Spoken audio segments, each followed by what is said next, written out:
기도드리겠습니다. 하나님 아버지 참 감사합니다. 거룩하고 복된 주일에 우리 사랑하는 성도들 한 자리에 모으시고 하나님의 말씀 앞에 설 수 있도록 은혜 주셔서 감사합니다. 시간 주의 말씀을 통하여 하나님의 행하신 일들을 나타내며 함께 기뻐하며 하나님께 영광 돌리기 원합니다. 하나님 또한 주의 말씀 앞에 우리가 결단하며 하나님 앞에 헌신하며 나아갈 수 있도록 은혜 내려 주옵소서. 감사드리며 예수 그리스도의 이름으로 기도드립니다. 아멘. 이렇게 외사리 교회 방문해서 또한 하나님께서 캄보디아 땅 가운데서 행하셨던 일들을 나누고 함께 기도 제목을 삼을 수 있도록 허락하신 하나님께 감사를 드립니다. 방금 우리 문 목사님이 말씀하셨던 것처럼 제가 캄보디아에 나가기 전에 우리 외사리 교회 방문했던 적이 있었습니다. 18년 정도 전인 것 같습니다. 그때 제가 외사리 교회 처음 방문해서 느꼈던 것이 이렇게 은혜가 넘치는 교회가 있겠나 싶을 정도로 그런 느낌을 받았었는데요.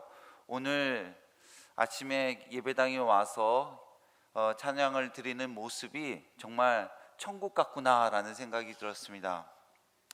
특히 요즘처럼 코로나로 인해서 대면 예배가 어려운 가운데 있고 또 교회들마다 어르신들이 예배에 참석하지 못하는 상황들이 많이 있는데, 오늘 외사리교회에 왔을 때 우리 젊은 청년들부터 어르신들까지 다 한 자리에서 비록 마스크를 쓰고는 있지만 이렇게 찬양을 드리는 모습이 정말 천국 같다라는 생각이 들었고, 또 정말 하나님께서 얼마나 기뻐하시겠나라는 생각을 해보게 되었습니다. 저도 이번에 한국에 오게 된 거는 한 7년 만에, 제가 캄보디아에서 사역을 한 기간은 한 17년 정도 사역을 했고요. 그런데 이번에 안식년 나오게 된 것은 한 7년 만에 나오게 되었습니다. 제가 지난 7년의 시간들을 이렇게 좀 되돌아보니까 정말 감사한 일들이 많이 있었습니다. 그런데 최근 들어서 작년, 올해 한 2년 동안 코로나로 인해서 사역적으로도 많이 좀 힘든 시간들을 보냈습니다. 저는 캄보디아에서 크게 두 가지 사역을 가지고 사역을 하는데요. 첫째는 캄보디아 장로교 신학교라는 신학교에서 학생들을 가르치고 있습니다. 그리고 교회를 개척합니다. 특히 우리 신학교에 있는 학생들과 함께 교회가 없는 지역들을 찾아가서 그곳에서 교회를 개척하고, 그 교회가 저와 학생들이 같이 한 3년 정도, 4년 정도, 3, 4년 정도 사역을 하게 된 이후에는 그 전도사님께 그 교회를 맡기고 또 다른 새로운 교회 지역으로 개척을 나가는 일들을 해나가고 있습니다. 그래서 지난 기간 가운데 한 4군데의 교회를 개척을 했었고요.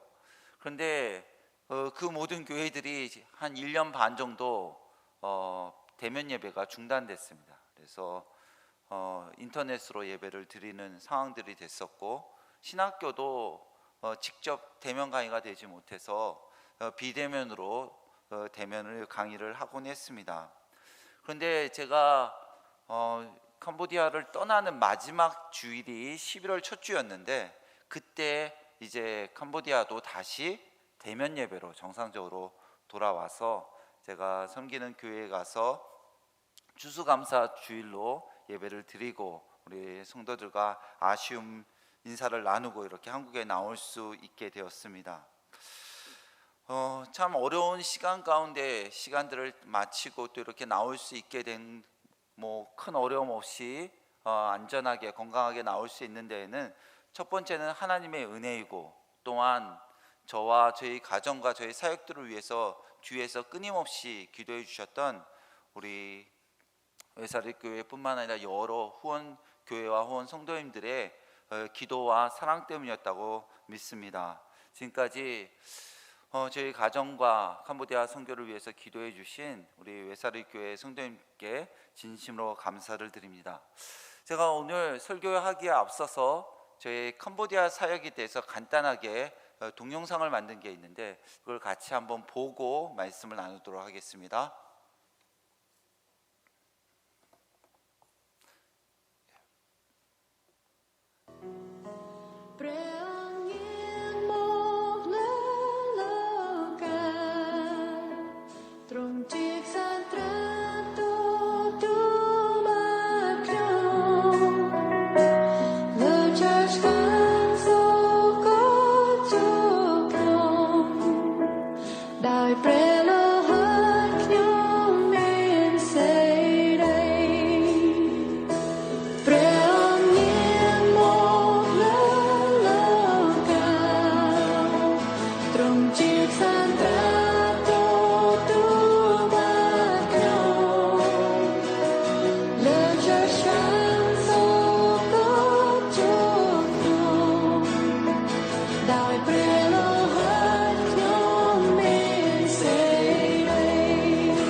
우리가 흔히들 선교 사역을 영적 전쟁에 비유하곤 합니다. 선교사들은 영적 전쟁의 맨 앞에 서서 싸우는 전투병이라고 이야기를 하고, 또한 그 선교사들을 후원하는 후원교회들은 뒤에서 물질과 기도로 지원하는 보급 부대라고 이야기를 합니다.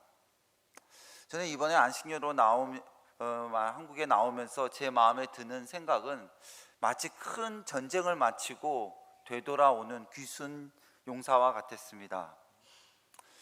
오늘 우리가 읽은 시편 21편은 다윗이 전쟁을 마치고 전쟁에서 승리하고 돌아왔을 때 그가 하나님 앞에 감사의 고백을 드렸던 시편입니다.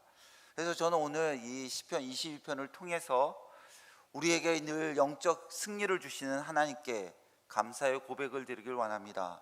뿐만 아니라 다윗의 그 시를 통하여서 다윗의 삶 속에 하나님부터 그 영적 승리를 얻었던 그 영적 비결을 배우는 복된 시간 되기를 주님으로 축원드립니다. 우리 오늘 읽은 시편 21편은 좀 특별한 시편이라고 할 수 있습니다. 왜냐하면 시편 21편은 21편 한 편만 읽었을 때는 충분히 이해하기가 어려운데, 시편 21편은 시편 20편과 짝을 이루고 있습니다.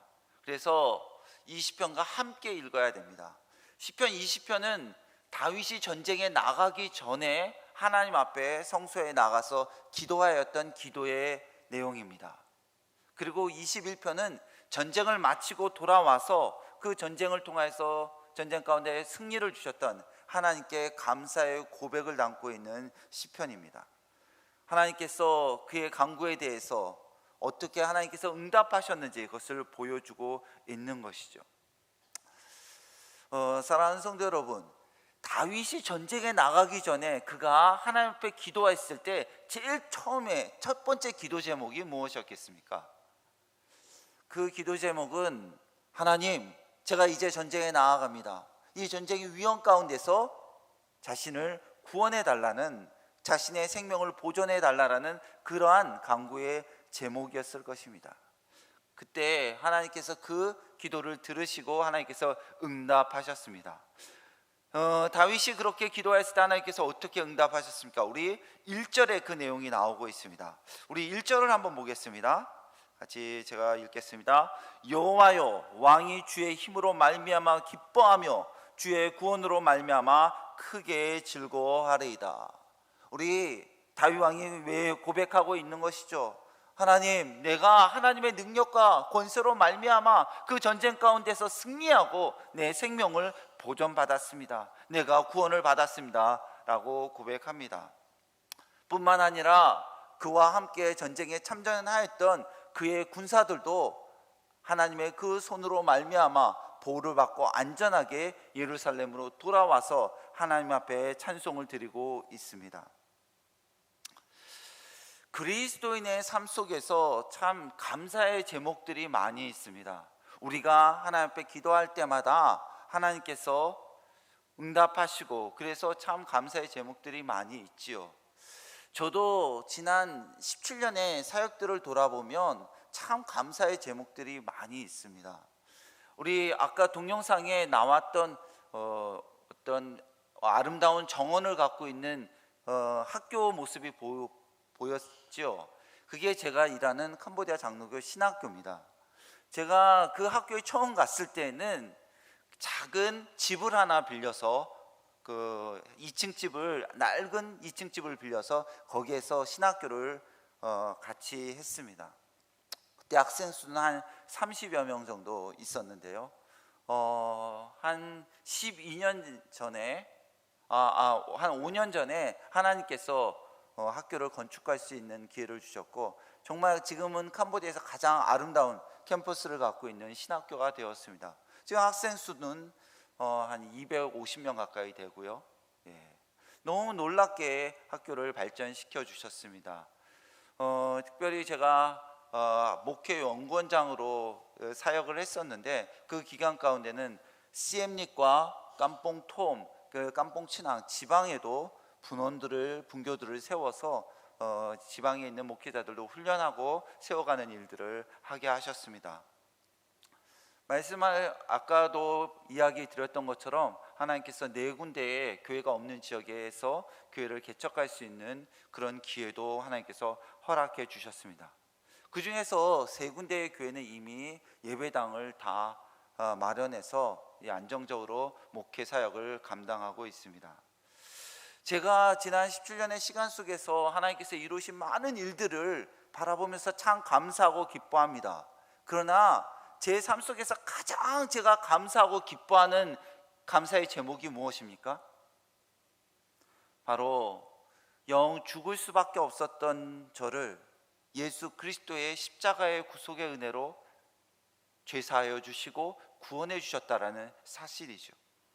또한 죽을 수밖에 없던 제가 하나님의 자녀가 되었다라는 이 놀라운 구원의 은혜인 것입니다. 사람들은 가끔가다 제게 묻습니다. 선교사님은 어떻게 선교사가 되셨습니까? 라고 묻습니다. 그러면 저는 대답하기를, 저희 어머니가 저를 선교사로 서원을 하셨습니다. 이거 사실입니다. 저희 어머니가 저를 선교사로 서원을 하셔서 제가 그 어머니 이야기를 듣고 그 이후에 나는 선교사가 되겠구나라고 결심을 했습니다. 제가 부모님께 크게 효도하지 못했는데 그거 하나는 정말 잘한 것 같습니다. 그래서 전 스스로 생각하기 효도 선교사다 이렇게 이야기합니다. 그러나 제가 선교사가 된 결정적인 이유는 다른 것입니다. 그것은 내가 이 세상을 살면서 여러 가지 일들을 할 수 있지만 그 중에서 가장 가치 있는 일이 무엇일까? 그것은 복음을 한 번도 들어보지 못한 사람들에게 복음을 전해서 그들이 하나님의 백성이 되는 것, 그들이 하나님의 구원을 받는 것, 그것이라고 믿고 그래서 선교사의 길을 걷기 시작하였습니다. 근데 최근 들어 제가 교회를 캄보디아에 가서 교회를 개척하고 교회 사역을 할 때에 전도할 기회들이 많이 있었는데요. 근데 최근 들어서 신학교의 사역들이 점점 늘다 보니까 제가 직접 불신자들을 만나서 전도하는 시간들이 점점 줄어들었습니다. 그래서 제 마음 가운데 큰 부담이 생겨서 한 2-3년 전부터는 일주일에 한 번씩 저희 학교 앞에 헤브론이 병원이라는 선교 병원이 있습니다. 아마 재작년에 크리스마스 때 KBS인가요? 이렇게 특별 방송을 했던 그런 병원인데요. 저는 그곳에 일주일에 한 번씩 가서 병원 전도를 하고 있습니다. 사실 캄보디아의 많은 대부분의 사람들이 경제적으로 많이 어려운 가운데 있는데 그 병원에서는 거의 무료에 가깝게 진료를 해주기 때문에 사실 새벽부터 사람들이 줄 서서 거기에 진료를 받고자 기다립니다. 심지어는 지난 밤부터 거기에서 기다리는 사람들이 있습니다. 그럼 제가 병원 홀에 사람들이 기다리고 있는 홀에 갑니다. 그리고 그곳에서 제가 기타 하나를 메고 찬양을 부릅니다. 우리 캄보디아어로 좋으신 하나님을 부릅니다. 브레아 트롤러나 브레아 트롤러나 브레아 트롤러나 러나 덜크뇽. 좋으신 하나님, 좋으신 하나님, 좋으신 하나님, 나의 하나님. 제가 이렇게 찬양을 하고 같이 찬양을 합니다. 그리고 제가 복음을 전하기 시작합니다. 그러면 그 사람들이 제가 전하는 그 복음을 듣고 그리고 제가 초청 기도를 합니다. 하나님, 저는 죄인입니다. 저는 하나님의 심판을 받을 수밖에 없는 죄인입니다. 하나님은 저를 사랑하셔서 예수 그리스도를 통해 구원하여 주셨습니다. 제가 이 시간 내 마음 문을 열고 예수 그리스도를 나의 주, 나의 하나님으로 영접합니다. 예수님, 이 시간 내 마음에 들어오셔서 내 삶의 주인이 되어주시고 나를 다스려 주옵소서. 예수님의 이름으로 기도드립니다. 이렇게 영접 기도문을 할 때 그 캄보디아의 그곳에 모인 환자분들이 그 기도를 따라합니다. 저는 그때 그 캄보디아 땅 가운데 하나님의 구원이 임하는 것을 경험케 됩니다. 바로 그 순간이 제가 캄보디아에서 가장 보람있고 가장 기뻐하고 가장 감사하는 순간인 것이죠. 우리 그리스도인들이 이 땅을 살아갈 때 우리의 감사해야 될 제목들이 많이 있습니다. 그러나 우리가 첫째 감사해야 될 그 제목은 바로 내가 하나님부터 구원을 받은 하나님의 백성이 되었다라는 사실이죠. 우리가 주일 예배에 나와 주일 자리에 앉아서 하나님 앞에 예배하는 이 순간에도 그 자리에 하나님, 내가 하나님의 구원을 받은 하나님의 백성이기에 내가 오늘도 하나님 앞에 예배할 수 있습니다. 하나님, 내게 구원을 주신 하나님께 감사드립니다. 그와 같은 은혜가 늘 충만하시길 바랍니다. 뿐만 아니라 여러분의 삶을 통하여서 많은 잃어버린 영혼들이 예수 그리스도를 알아 하나님의 백성 되어지고 하나님의 그 축복의 길에 서게 되어지는 그 놀라운 하나님의 거룩한 도구가 되는 복된 인생 되시기를 주님으로 축원드립니다. 또한 다윗은 어떤 고백을 하고 있습니까? 우리 시편, 우리 20편 다윗이 전쟁에 나가기 전에 그가 기도했던 여러 가지 기도의 제목들이 있었습니다. 근데 그 기도의 제목에 대해서 하나님께서 응답하셨습니다. 우리 2절 말씀을 한번 보겠습니다. 21장 2절입니다. 제가 읽겠습니다. 그의 마음의 소원을 들어주셨으며 그의 입술의 요구를 거절하지 아니하셨나이다. 우리 다윗이 그가 전쟁 나가기 전에 하나님 앞에 기도했던 많은 간구의 제목들이 있었습니다. 그런데 그 기도의 제목들에 대해서 하나님께서 응답하셨다라는 것이죠. 우리 다윗 왕의 인생을 보면 그의 삶이 결코 순탄한 삶은 아니었습니다. 젊은 날에는 사울 왕에게 쫓기는 도망자의 신세였고 왕이 되어서도 수많은 전쟁을 치르는 그와 같은 사람이었습니다. 그런데 우리가 다윗 왕을 기억할 때 다윗 왕은 어떤 사람입니까? 하나님인 나라의 모형인 이스라엘 왕국의 기초를 놓았던, 그 시작을 하였던 위대한 왕으로 우리는 기억하고 있습니다. 그렇다면 다윗이 이렇게 위대한 하나님의 일꾼으로, 하나님의 사람으로 설 수 있었던 이유는 어디에 있습니까? 그것은 바로 그의 인생을 쭉 돌아보면 그는 늘 기도를 통하여서 하나님의 도우심을 잊고 하나님의 도움으로 그 인생이 채워졌다라는 사실이죠. 그 결과 그는 그의 늘 전쟁할 때 하나님의 도우심으로 말미암아 승리하였고 그 전쟁 가운데 승리의 전리품들을 가지고 돌아왔던 것을 보게 됩니다. 우리 그리스도인들이 고백하는 것은 무엇입니까? 우리가 기도할 때 하나님께서 우리의 기도에 응답하신다. 우리가 믿는 하나님은 어떤 하나님이십니까? 우리의 소원을 들어주시고 우리의 입술의 요구를 거절하지 아니하시고 그들을 응답하신 하나님. 우리가 그 하나님을 오늘도 믿고 하나님께 예배하고 찬양하고 그분께 감사하고 있습니다. 하나님께서 그러면 그 다윗에게 어떤 응답을 하셨습니까? 우리 한 3절을 한번 더 보겠습니다. 3절입니다. 주의 아름다운 복으로 그를 영접하시고 순근관을 그의 머리에 씌우셨나이다 라고 이야기합니다. 하나님께서 아름다운 복으로 그를 영접해 주셨다라고 말씀하고 있습니다. 아름다운 복이 다 좋지요. 복이 더 아름답죠. 근데 이 아름다운 복은 어떤 의미입니까? 바로 우리가 생각한 것보다, 내가 간구한 것보다, 내가 요구했던 것보다 더 좋은 것으로 채워주셨다라는 의미입니다. 내가 생각하고 내가 기대했던 것보다 더 좋은 것으로 채워주시는 하나님이었다고 고백하는 것이죠. 또한 그가 고백하기를 영접해 주셨다라고 이야기합니다. 이 영접해 주셨다라는 의미는 앞서 가셨다라는 의미가 있습니다. 하나님께서 먼저 앞서 가셔서 그곳에서 그 다윗이 가야 될 길들을 예비해 주시고 그 길로 인도하시고 그 마지막 그 자리에서 하나님께서 그를 환영해 주시고 맞이해 주셨다라는 것이죠. 그와 같은 놀라운 축복을 경험하였다라고 이야기합니다.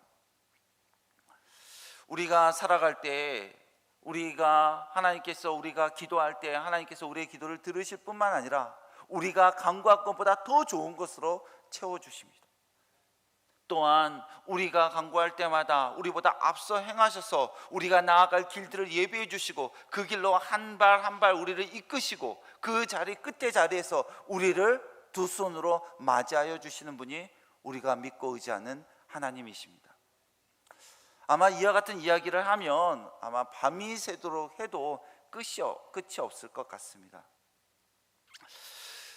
제가 올해 캄보디아, 제가 소속되어 있는 곳은 캄보디아 장로교단입니다. 장로교단인데 제가 올해 저희 캄보디아 장로교단의 전체를 책임지는 노예의 대표로 봉사를 했습니다.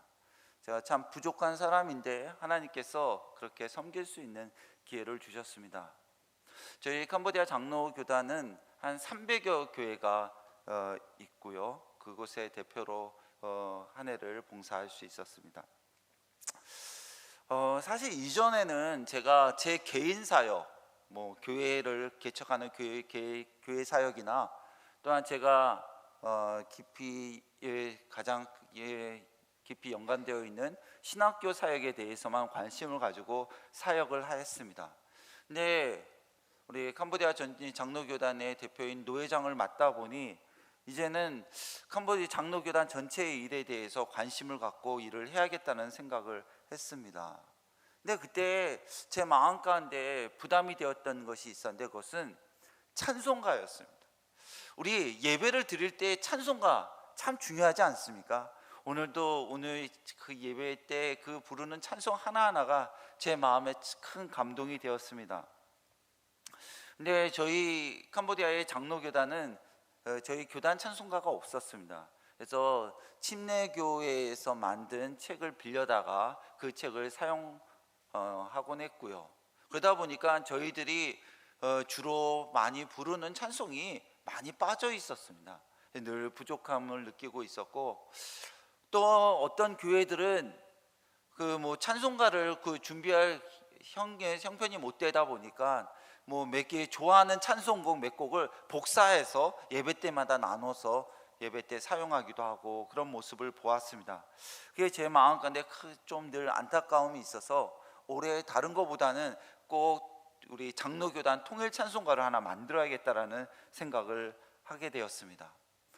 근데 어떻게 그 일을 시작해야 될지 잘 모르고 있었는데요.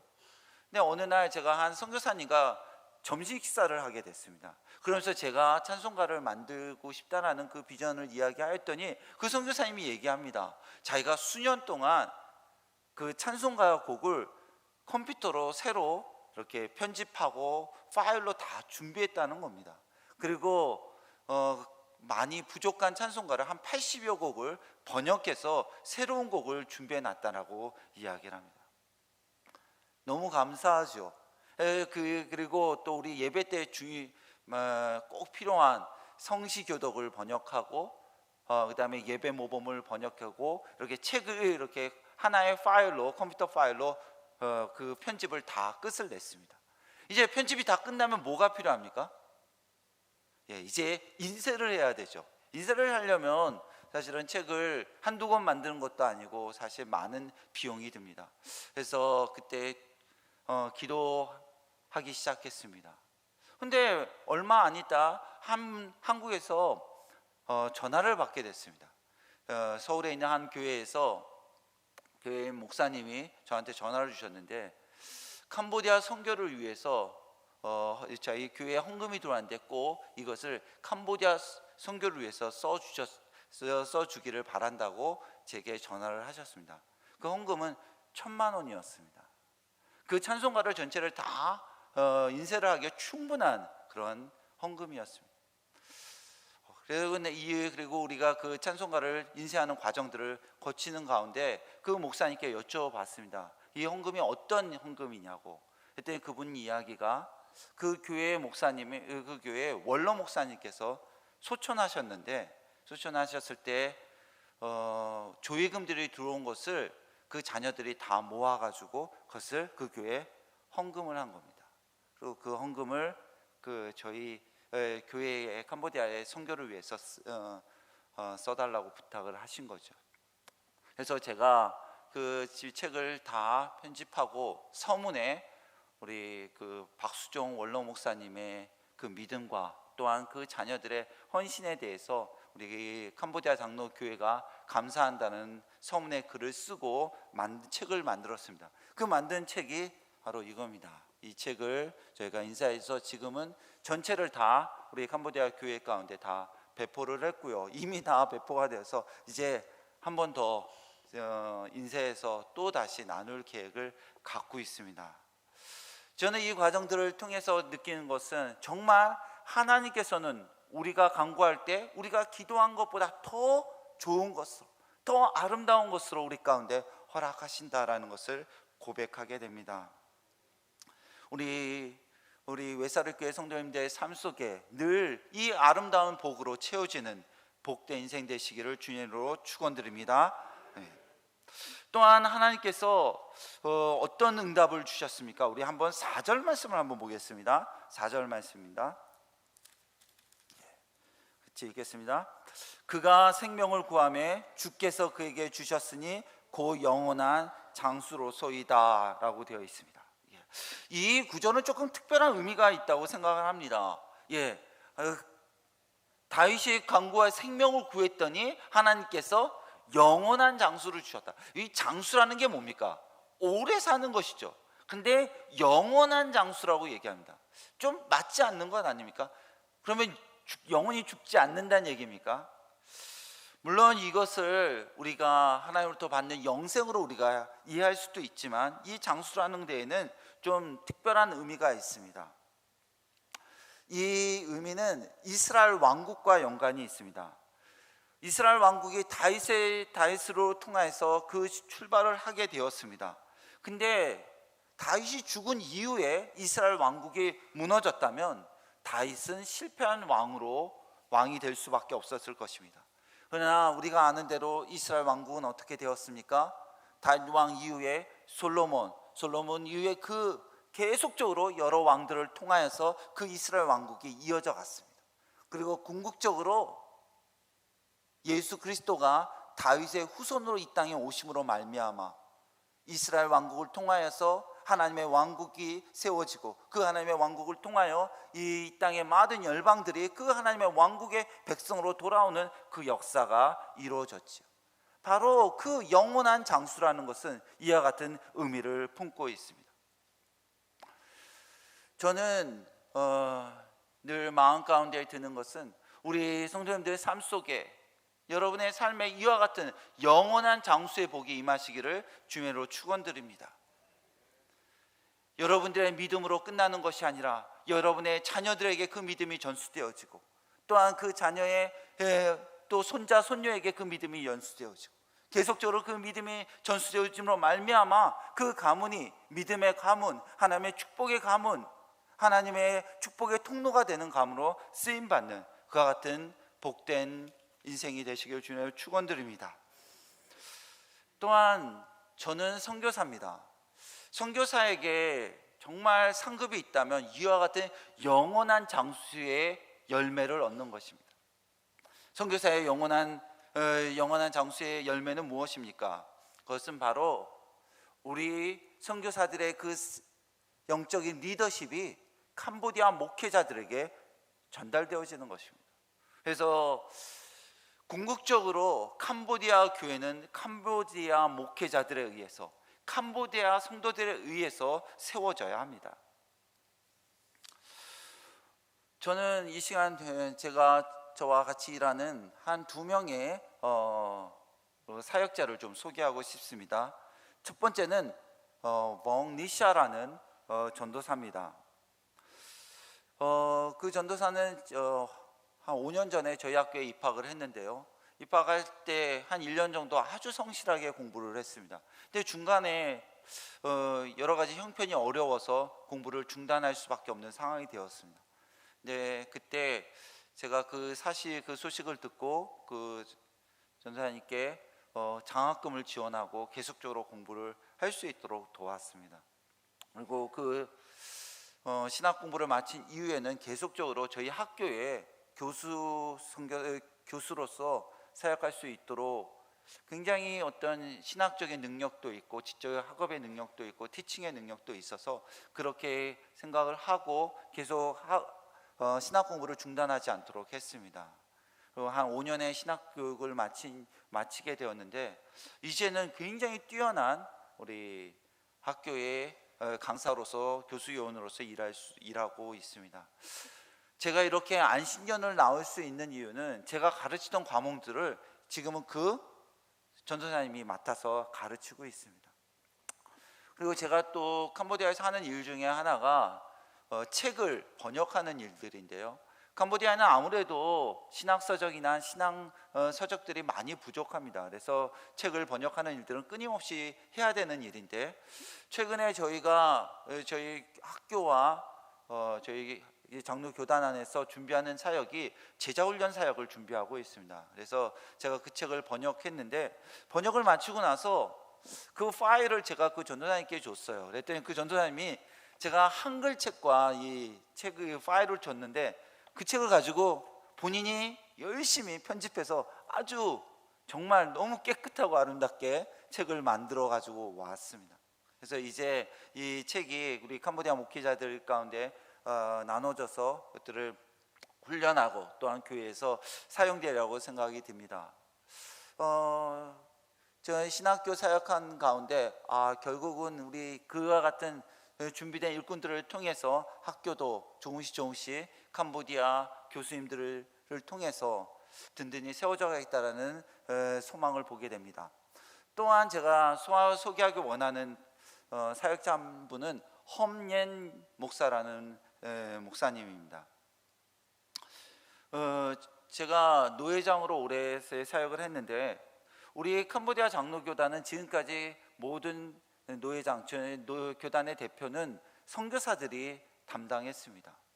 네, 올해 처음으로 부노회장을 캄보디아 목사님을 세웠습니다. 그래서 내년 우리 노회법에 따라서 내년 10월이 되면 캄보디아 목사님께서 우리 캄보디아 장로교단의 전체 대표가 됩니다. 또한 내년은 우리 캄보디아 장로교단이 세워진 지 20년이 되는 해입니다. 그래서 이제 캄보디아 장로교단의 대표로서 그 교단이 그 목사님뿐만 아니라 여러 캄보디아 목사님들이 저희 캄보디아 장로교회를 세워가게 될 것입니다. 사실 이러한 같은 우리가 선교사들을 얘기할 때 흔히들 비계목이라는 표현들을 씁니다. 여러분들 비계목 들어보셨습니까? 비계목이 뭡니까? 건축을 하려고 할 때 흔히들 아시바라고 하죠. 이렇게 건축을 할 때 밖에 이렇게 구조물들을 세우지 않습니까? 그래서 그 비계목을 통해서 건축을 하죠. 근데 건축이 다 끝나고 나면 어떻게 합니까? 그를 비계목을 떼어냅니다. 근데 만약에 건축이 다 끝났는데도 불구하고 비계목을 떼지 않는다면 그 건물은 얼마나 흉물스럽겠습니까? 근데 이제 캄보디아 장로교단은 비계목을 이제 첫 번째 비계목을 떼기 시작했습니다. 이제 캄보디아 장로교회들이 정말 아름답게 든든히 세워져 가고 비계목들이 다 떼어졌을 때에는 정말 하나님께 온전히 영광을 돌리고 또한 캄보디아 성도들과 캄보디아 목회자들에 의해서 든든히 세움받는 캄보디아 장로교단이 되라고 믿습니다. 이를 위해서 우리 웨슬리 교회 성도님들도 계속 쉬지 않고 함께 기도해 주시기를 부탁드리겠습니다. 그런데 우리 이와 같은 놀라운 축복의 인생을 살았던 다윗 왕은 이와 같은 놀라운 축복의 인생을 살았는데 이와 같은 인생은 모든 사람들에게 주어지는 것은 아닙니다. 우리 이스라엘 역사 속 왕국 속에서 왕이 40명이 넘습니다. 그냥 그 40명이 넘는 그 사람들 중에 이와 같은 축복의 인생을 살았던 왕은 그리 많지 않습니다. 그렇다면 다윗은 왜 그렇게 이와 같은 하나님이 주시는 아름다운 복, 하나님이 주시는 인자와 자비를 누리며 살아갈 수 있었을까? 우리 7절에 그 비결이 있습니다. 7절을 보겠습니다. 왕이 여호와를 의지하오니 지존하신 이의 인자함으로 흔들리지 아니하리이다. 뭡니까? 그가 다윗 왕이 그렇게 아름다운 복을 받아 누리는 인생을 살 수 있었던 것은 무엇인가? 그는 오직 하나님만 의지하고 살았다라는 것이죠. 아마 다윗 왕이 초기에는 하나님만 의지했을 겁니다. 그런데 시간이 점점 지나면서 자신의 군대도 커지고 왕국도 커지고 영토도 넓어질 때 자신을 의지할 때도 있었을 겁니다. 그러나 그는 그때마다 실패를 경험하고 하나님만 의지해야지. 그리고 다시 하나님만 의지하는 삶을 살아갈 때 그의 삶이, 그의 마지막의 종착이 하나님으로부터 주시는 놀라운 축복의 인생이 되었던 것을 보게 됩니다. 저도 캄보디아 가서 초기에는 정말 하나님 외에는 의지할 게 없었습니다. 나가서 말도 제대로 못하니 나가서 누구 한 사람 만나서 전도도 제대로 하지 못하지요. 생활하는 것도 어렵고 그래서 오로지 기도하고 하나님만 의지하였습니다. 근데 시간이 점점 지나면서 언어도 조금씩 자유롭게 되고 그리고 글쎄 뭐 하던 사역들도 점점 안정을 찾아가면서 점점 자신의 능력과 경험과 내 지식들을 의지하곤 했습니다. 근데 그때마다 제게 돌아오는 것은 결국은 실패였습니다. 지난 1년의 노회장으로 섬겼던 1년의 시간 속에서 제가 철저히 경험했던 것은 내가 나를 의지할 때는 실패할 수밖에 없구나라는 것들을 경험했습니다. 제가 어려운 일을 만날 때 그때 혹시 내게 누군가 도움이 될 사람들을 찾거나 어떤 방법을 쫓아서 그 문제를 해결하려다 보면 그 일이 점점 더 커지고 어려워집니다. 그때 제가 우리 임원들을 같이 모아서 함께 기도하는 시간들을 가졌습니다. 하나님의 도움이 없이는 이 문제를 해결할 분이 아무도 없습니다. 오직 하나님만 의지합니다. 이러한 고백을 하며 나아갈 때 하나님께서 우리가 깨달을 수 없는 놀라운 방법으로 그 문제들을 하나하나 해결해 주셨던 것을 봅니다. 우리가 이와 같은 하나님으로부터 놀라운 축복의 인생을 우리가 누리며 살아갈 수 있는 유일한 비결, 그것은 뭡니까? 오직 여호와 하나님만 의지하며 살아가는 것입니다. 그러할 때 하나님께서 우리에게 무엇을 주십니까? 여기에 보면 우리의 인자함으로 흔들리지 아니하였다. 우리 인자라는 것은 우리 히브리어로 헤세드인데 영원한 사랑, 흔들리지 않는 하나님의 긍휼과 자비입니다. 우리의 삶 속에 그와 같은 놀라운 하나님의 자비와 인자와 긍휼이 우리 가운데 부어지는 것이죠. 그러할 때 우리의 인생은 정말로 하나님께서 예비해 두신 놀라운 아름다운 복을 받아 누리며 살아가게 됩니다. 이제 저는 말씀을 맺겠습니다. 우리 모두가 이 세상을 살아갈 때 영적 전쟁을 하며 살아간다고 이야기합니다. 왜냐하면 원수 마귀는 지금도 쉬지 않고 우는 사자와 같이 우리를 삼키려 하고 있습니다. 그러나 우리가 두려워하지 않는 것은 하나님께서 우리의 방패가 되어주시고 우리의 산성이 되어주시고 우리의 피해난 처가 되시기 때문입니다. 또한 그러할 때 원수 마귀는 우리를 건들지도 못한다고 말씀합니다. 우리가 이렇게 하나님만 의지하고 살아갈 때 하나님께서 우리의 인생 속에 하나님이 예비해 두신 아름다운 복으로 또 하나님의 인자와 자비로 우리의 삶을 든든하게 붙드시고 우리를 인도하여 주신다고 약속합니다. 우리가 이와 같은 삶을 살아갈 때 마침내 우리의 삶의 끝자락에는 어떠한 고백을 합니까? 우리 21편 마지막 절에 여호와여 주의 능력으로 높임을 받으소서, 우리가 주의 권능을 노래하고 찬송하게 하소서. 우리의 인생이 정말로 하나님께 찬송을 돌리고 하나님께 영광을 돌리는 그와 같은 복된 삶이 된다라고 말씀하는 것이죠. 바라기는 제가 섬기는 캄보디아 교회와 또한 오늘 이 자리에 모인 외사립교회 성도들 모두가 오직 여호와 하나님만 의지하고 하나님의 의지함으로 말미암아 하나님 주시는 아름다운 복과 인자와 자비를 누리면서 살아감으로 말미암아 우리의 인생이 하나님께 영광을 돌리고 하나님께만 찬송을 돌리고 하나님의 나라만을 위하여 귀히 쓰임받는 복된 인생 되시기를 주님의 이름으로 축원드립니다. 기도하겠습니다. 하나님 아버지 참 감사합니다. 오늘도 하나님의 살아계신과 하나님의 놀라운 축복으로 말미암아 오늘도 우리가 승리하며 우리가 하나님의 복으로 살아가는 것을 고백합니다. 하나님 아버지, 우리가 오직 이 살아계신 여호와 하나님만을 의지하며 살아가길 소원하오니 하나님께서 우리의 믿음과 우리의 결단과 헌신을 받으시고 하나님께 예배해 두신 그 놀라운 아름다운 복으로 하나님의 인자와 자비로 우리의 삶을 채워 주시옵소서.